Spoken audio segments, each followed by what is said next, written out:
Bismillahirrahmanirrahim. Assalamu alaikum, my dear followers and my dear students. How are you all? First of all, welcome back to my YouTube channel. اور سنائیں کیا حال چال ہے آپ سب کا؟ مجھے امید ہے کہ آپ سب بالکل ٹھیک ہوں گے، خیریت سے ہوں گے. اور جیسا کہ ہم نے اپنی لاسٹ ویڈیو میں نے ڈیفوڈیل ایکسرسائز کو کمپلیٹ کیا تھا، اور in this video I am going to share with you lesson number 4 full translation of Asma رضی اللہ تعالیٰ، جو کہ آپ کے بک کا چیپٹر 4 ہے. ٹھیک ہے، اس کی ٹرانسلیشن آج میں آپ کے ساتھ شیئر کرنے جا رہی ہوں. So without any time wasting let's start our lecture.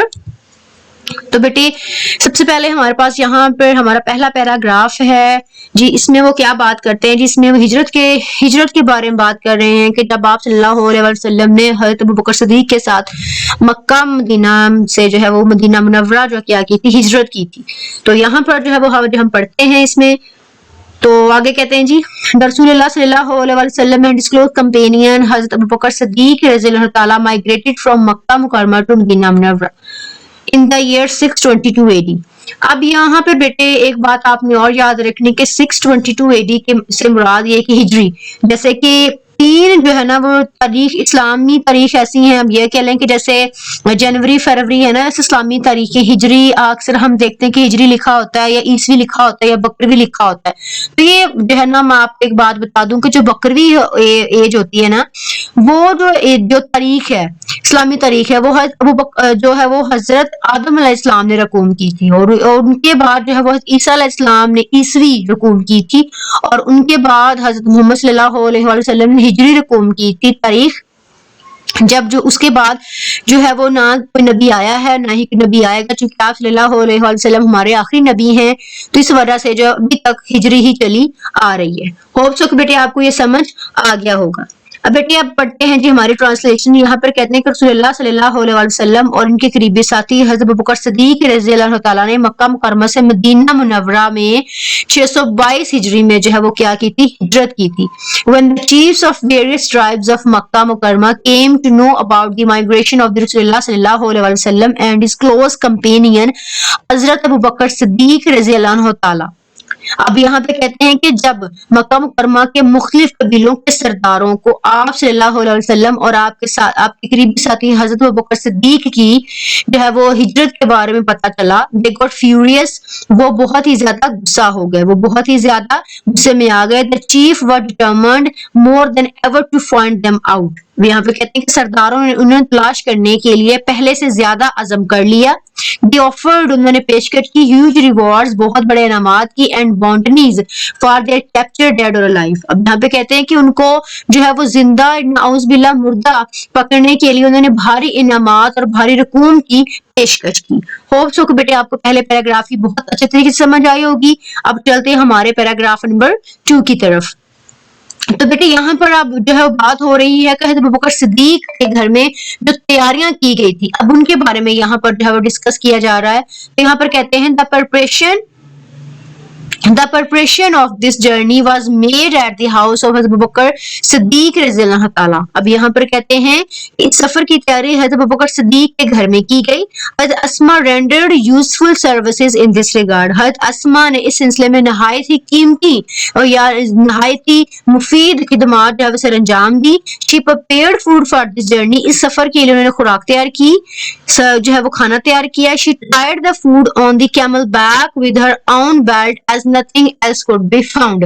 اب یہاں پر کہتے ہیں کہ انہوں نے اونٹ کی پشت پر جو ہے وہ کھانا باندھ لیا اپنے بیلٹ کے ساتھ، جب ان کو کچھ بھی جو ہے وہ یا کہتے ہیں جب ان کو کچھ بھی نہ ملا. کہتے ہیں کہ جب ان کو کچھ بھی اور باندھنے کو نہ ملا تو انہوں نے کیا کیا کہ انہوں نے اونٹ کی پشت کے ساتھ اپنے بیلٹ کے ساتھ اونٹ کی پشت کے اوپر کھانا باندھ لیا جب ان کو کچھ اور باندھنے کو نہ ملا. فار دی سروسز، اور ان خدمات کے لیے she was given the title of ذات نتقین بائی رسول اللہ صلی اللہ علیہ وآلہ وسلم. اب یہاں پہ کہتے ہیں کہ ان خدمات کے لیے رسول پاک صلی اللہ علیہ وآلہ وسلم نے انہیں ذات نتقین کا لقب عطا فرمایا. ہوپ سو کہ بیٹے آپ کو سیکنڈ پیراگراف کی سمجھ آئی ہوگی. اب چلتے ہیں جی ہمارے پیراگراف نمبر 3 کی طرف. بڑے یہاں پر کہتے ہیں جی During the perilous journey, اس خطرناک سفر کے دوران it was very difficult for anyone, ہر ایک کے لیے بہت زیادہ مشکل تھا to supply food to حضرت محمد صلی اللہ علیہ وآلہ وسلم, آپ صلی اللہ علیہ وسلم کو کھانا فراہم کرنا. کہتے ہیں کہ خطرناک سفر کے دوران حضور پاک صلی اللہ علیہ وسلم کے لیے کھانے کی فراہمی بے حد مشکل تھی. The situation was so delicate, کہتے ہیں کہ نازک اتنی زیادہ جو ہے وہ صورتحال اتنی زیادہ نازک تھی that the slightest mistake could have endangered the life of رسول اللہ صلی اللہ علیہ وسلم. کہتے ہیں کہ جو ہے وہ جو صورتحال اتنی زیادہ نازک تھی کہ چھوٹی سی غلطی بھی آپ صلی اللہ علیہ وآلہ وسلم کی زندگی کو خطرے میں ڈال سکتی تھی. This grand task was nicely undertaken by حضرت اسماء رضی اللہ عنہ تعالی. اب یہاں پر کہتے ہیں کہ یہ عظیم یا ایک بڑا کام حضرت ابوبکر صدیق کی صاحبزادی حضرت اسماء رضی اللہ عنہ تعالی نے, جو کہ دا ڈاٹر آف حضرت ابوبکر صدیق کی بیٹی تھی, انہوں نے نہایت ہی بخوبی طریقے سے اس کام کو سر انجام دیا, بڑا ہی عمدہ طریقے سے اس کام کو سر انجام دیا. ایوری نائٹ, ہر رات, with the peak of food, جو ہے وہ کھانے کے سامان کے ساتھ, she would quietly venture towards, وہ بڑھتی the rugged mountains, ناہموار کھردری پہاڑیوں کی طرف, in which lay the cave of Thor, جو کہ غار ثور کی طرف جو ہے وہ جاتی تھی. اب یہاں پہ کہتے ہیں کہ ہر رات وہ کھانے کا سامان لے کر خاموشی سے ان دشوار گزار پہاڑوں کی طرف نکل جاتی ہیں جہاں غار ثور واقع تھا. چونکہ آپ صلی اللہ علیہ وسلم غار ثور میں تھے تو وہاں پر جو ہے وہ بڑی خاموشی کے ساتھ جو ہے وہ ہر رات کھانا اپنے بابا کے لیے اور جو ہے آپ صلی اللہ علیہ وسلم کے لیے کھانا لے کر جاتی تھی. جی تو بیٹے باقی کہتے ہیں she took care of minute details in accomplishing the task. انہوں نے اس کام کو انجام دینے کے لیے انتہائی باریک بینی سے ہر ایک چیز کا خیال رکھا, ہر ایک منٹ کا خیال رکھا. How difficult it must have been for her to traverse the rocky path at night with the constant fear of being detected and caught. ابھی ہمیں کہتے ہیں یہ کتنا مشکل رہا ہوگا کہ وہ رات کے وقت پتھریلے رستے پر چلتی رہی, ہر لمحہ پکڑے جانے, دشمنوں کے ہاتھ آ جانے کے خوف کے ساتھ. اب یہاں پر چونکہ یہ بات بالکل سوچنے والی ہے کہ اسماء جو ہے وہ کتنی زیادہ بہادر تھی کہ ہر لمحہ ان کو یہ بھی ڈر تھا کہ کہیں میں پکڑی نہ جاؤں, لیکن پھر بھی مسلسل جو ہے وہ آپ صلی اللہ علیہ وسلم کی طرف جو ہے نا خدمات اپنے سر انجام دیتی رہی, ان کو کھانا پہنچاتی رہی, ان کو ہر ایک منٹ کی جو ہے وہ ڈیٹیل بھی ان کو فراہم کرتی تھی. جی تو بیٹے اب آگے پیراگراف نمبر 4 میں بات کرتے ہیں کہ on the night of the migration, ہجرت کی رات, tribal chief of the disbelievers, ایک جو ہے وہ کفار کا قبیلی سردار Abu Jahl, in fit of rage headed towards حضرت اسماء حضرت ابوبکر صدیق ہوم. اب یہاں پر کہتے ہیں کہ ہجرت کی رات کفار کے قبائلی سردار ابو جہل غصے میں آ کر حضرت ابوبکر صدیق کے گھر کا رخ کیا. He began to knock and the door violently. اب یہاں پہ کہتے ہیں بڑے ہی غصے سے جو ہے وہ دروازہ زور زور سے کھٹکھٹانے لگے. Addressing حضرت اسماء, کہتے ہیں حضرت اسماء سے خطاب کیا. He demanded, اور انہوں نے مطالبہ کیا. Where is your father? تمہارے ابا کہاں ہیں؟ She politely replied, انہوں نے نرمی سے جواب دیا. How would I know? میں کیسے جان سکتی ہوں یا مجھے کیسے معلوم ہو. This response, یہ جواب shows the wisdom and courage of حضرت اسماء رضی اللہ تعالیٰ.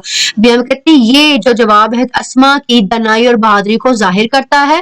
یہ کہتے ہیں she didn't make any statement that would give him even a minor clue. اب یہاں پہ کہتے ہیں کہ انہوں نے ایسا کوئی لفظ بھی نہیں کہا جس سے ابو جہل کو ذرا سا بھی شک ہوتا. She simply posed a counter question that infuriated ابو جہل. اب یہاں پہ کہتے ہیں کہ بلکہ انہوں نے جوابی سوال کر کے مزید غصے میں مبتلا کر دیا ابو جہل کو. انہوں نے سوال ہی میں سوال ڈال دیا. کہتے ہیں مجھے کیسے پتا ہوگا کہ میرے ابو کہاں ہیں. تو یہ جواب جو ہے وہ انہوں نے مزید اس جو ہے نا سوال نے ان کو اتنا زیادہ جو ہے وہ مزید غصے میں مبتلا کر دیا. اگر کہتے ہیں slapped اسماء's face, انہوں نے اسماء کے چہرے پر زور سے تھپڑ مارا اتنی سختی سے that her earring fell off, کہ ان کے جو ہے وہ بالی زمین پر گر گئے. but remained steadfast and did not reveal the secret, مگر اس کے باوجود وہ ثابت قدم نہیں اور راز فاش نہیں کیا. ہوپ سو کہ بیٹے آپ کو ان جو ہے وہ 4 پیراگرافز کی بہت اچھے طریقے سے سمجھ آئی ہوگی. اب آگے چلتے ہیں ہمارے پیراگراف نمبر 5 کی طرف. بٹ یہاں پر کہتے ہیں کہ ہر گرینڈ فادر حضرت Abubakar was a disbeliever at that time. اب یہاں پہ کہتے ہیں کہ یہ جو پیراگراف ہے نا, یہ بیٹے حضرت اسماء کی دنائی اور حاضر دماغی کے بارے میں کس طرح انہوں نے اپنے دادا ابو کو جواب دیا تھا کہ جب انہوں نے یہ پوچھا کہ اسماء مجھے لگتا ہے کہ آپ کے ابو ساری دولت ساتھ لے گئے. تو انہوں نے اسما نے فوراً سے پہلے کیا کیا کہ پتھر لگا کے اوپر کپڑا ڈال دیا تاکہ ان کے دادا ابو کو یہی لگے ساری جولری اور ساری جائیداد جو ہے وہ سارا جو کچھ بھی سونا زیور ہے وہ یہیں کا یہی ہے. تو آگے پڑھتے ہیں.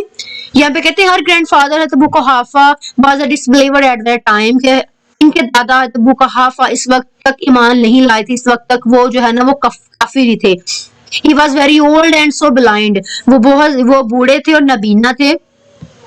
He said to her, انہوں نے حضرت اسما سے کہا, اسما I think Abu Bakr has taken away all the wealth, leaving you and children empty-handed and helpless. اب یہاں پہ کہتے ہیں اسما میرا خیال ہے کہ ابو بکر اپنا سارا مال لے گئے ہیں اور تمہیں اور بچوں کو خالی ہاتھ اور بے مدد گھٹے. یہاں پر بات کرتے ہیں, یہاں پر وہ کیا کہتے ہیں, وہ کہتے ہیں کہ he said to her, انہوں نے اسما سے کہا, اسما I think Abu Bakr has taken all the wealth, leaving you and the children empty-handed and helpless. اب یہاں پر کہتے ہیں, وہ کہتے ہیں کہ اسما میرا خیال ہے کہ ابو بکر اپنا سارا مال لے گئے ہیں اور تمہیں اور بچوں کو خالی ہاتھ اور بے مددگار چھوڑ گئے ہیں. At this she instantly ran to a corner of the home. اب یہاں پر بھی کہتے ہیں کہ یہ سن کر اسما فوراً گھر کے کونے میں گئیں. She gathered some pebbles and put them at the place where her father used to keep his money and jewels. یہاں پر کہتے ہیں کہ وہ کونے میں گئی, کچھ کنکریاں اکٹھی کی اور انہیں اس جگہ رکھ دیا جہاں ان کے والد اپنا مال اور زیور رکھا کرتے تھے. پھر کہتے ہیں کہ she covered with it a piece of cloth, اور پھر انہوں نے ان کو کنکریوں کو ایک کپڑے سے ڈھانپ دیا. آگے کہتے ہیں کہ come grandfather, آئیے دادا ابو, look دیکھیے, he has left all of us. اب یہاں پر کہتے ہیں کہ دیکھیے دادا جان آئیے دیکھیے انہوں نے ہمارے لیے سب کچھ چھوڑا ہے. He touched the cloth and thought it was full of gold and jewels. پھر کہتے ہیں کہ جب حضرت ابو قحافہ نے کپڑے کو چھوا تو انہیں ایسا محسوس ہوا کہ جیسے وہاں سونا اور جوہرات رکھے ہوں.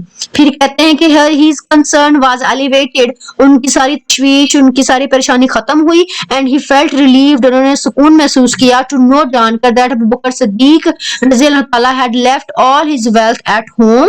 کہ ابو بکر صدیق جو ہے وہ سارا مال گھر پر ہی چھوڑ گئے ہیں, انہوں نے سارا مال جو ہے وہ گھر پر ہی چھوڑا ہوا ہے.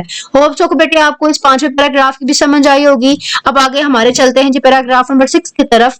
اب یہاں پر بات کرتے ہیں کہ حضرت اسما was among us the early few ones who had accepted Islam. یہاں پہ کہتے ہیں حضرت اسما ان ابتدائی لوگوں میں شامل تھی جنہوں نے اسلام قبول کیا. مطلب کہ آپ جن لوگوں نے پہلے اسلام قبول کیا تھا آپ بھی انہی لوگوں میں شامل ہیں.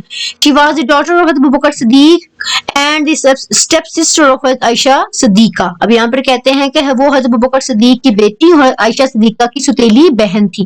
She was the wife of حضرت زبیر بن العوام. آپ حضرت زبیر بن العوام کی بیوی and the mother of حضرت عبداللہ بن زبیر, اور حضرت عبداللہ بن زبیر کی امی تھی. She died at the old age of about 100 years. اب یہاں پہ کہتے ہیں وہ تقریباً 100 سال کی عمر میں انہوں نے وفات پائی. حضرت عبداللہ بن زبیر used to say that, حضرت عبداللہ بن زبیر کہا کرتے تھے that he had not seen anybody more generous and open hearted than his aunt حضرت عائشہ and his mother. اب یہاں پہ کہتے ہیں حضرت عبداللہ بن زبیر کہا کرتے تھے کہ انہوں نے اپنی خالہ حضرت عائشہ اور اپنی والدہ سے زیادہ سخی اور کشادہ دل کسی کو بھی نہیں دیکھا. آگے کہتے ہیں حضرت اسما was so generous. کہتے ہیں حضرت اسما اتنی زیادہ جو ہے سخاوت تھی that she sold her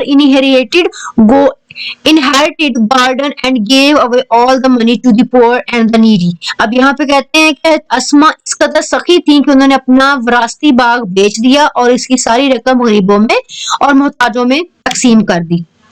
جی تو بیٹے آگے کہتے ہیں nobody ever returned empty handed from her doorstep. کہتے ہیں کہ ان کے دروازے سے جو ہے وہ کوئی بھی خالی ہاتھ نہیں جاتا تھا. اب لاسٹ پیراگراف بیٹے ان کی خوبیوں اور ان کی عظمتوں کے بارے میں ہے. اس کا ترجمہ کچھ اس طرح سے ہوگا کہ اسما will always be remembered for his courage, generosity and wisdom. کہتے ہیں اسما جو ہے وہ ہمیشہ جو ہے وہ اپنی بہادری, اپنی سخاوت اور اپنی عقل مندی کے وجہ سے یاد رکھی جائیں گی. She had resolute faith in Allah سبحانہ و تعالیٰ. کہتے ہیں کہ اللہ سبحانہ و تعالیٰ پر ان کا پختہ ایمان تھا.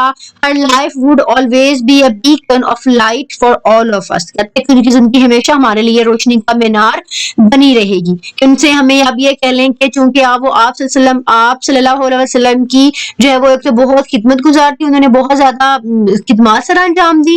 پھر کہتے ہیں کہ جو ایک تو پھر جو ہے وہ اسما جو ہے وہ اتنی زیادہ فیاض تھی کہ وہ کسی کو بھی اپنے گھر سے جو ہے وہ خالی ہاتھ جانے نہیں دیتی تھی. اس وجہ سے وہ ہمیشہ ہمارے دل میں رہیں گی اور ہمیں جو ہے وہ یاد آتی رہیں گی. سو آئی ہوپ کہ بیٹے آپ کو اس پیراگراف کی اور اس پورے چیپٹر کی ٹرانسلیشن کی بہت اچھے طریقے سے سمجھ آئی ہوگی. ٹھیک ہے, تو بیٹے انشاءاللہ جو ہے وہ اگلی ویڈیو میں ہم اس کے باکس کویشچنز اور اس کی جو ہے وہ ایکسرسائز کویشچنز کو ڈسکس کریں گے. سو اپنا بہت سا خیال رکھیں اور میرے چینل کو سبسکرائب کریں تاکہ ہر آنے والی نئی ویڈیو آپ تک پہنچتی رہے. Thank you for watching.